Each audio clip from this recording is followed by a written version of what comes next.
السلام عليكم ورحمة الله وبركاته. كسودو wararka ciyaaraha oo aad ka daawanayso YouTube channel-keena Somali Eagles. David Taqeyo oo ay muuqato wali in uu ka soo horjeedo saxiix heshiis cusub oo ku sii joogo Manchester United.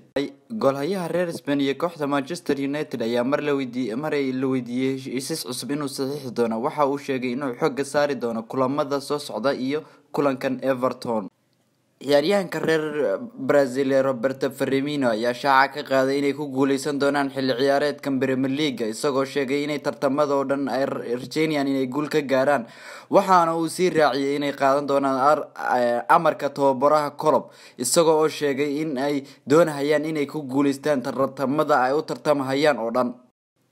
tababaraha kooxda Man City ayaa ka hadlay kulanka aad loo hadalhayay ee Britol ka dhici doona garoonka Barcelona ee Camp Nou isagoo oo sheegay inay nasiib darro tahay inuu ka maqnaado Lionel Messi halka uu Ronaldo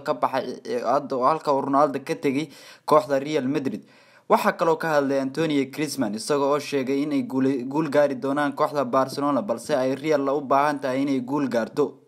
waxaana hogaamin doona Karim Benzema iyo Luis Suarez oo ka dhaliyay Real Madrid 6 gool halka uu Karim Benzema ka dhaliyay 9 gool tartamada oo dhan.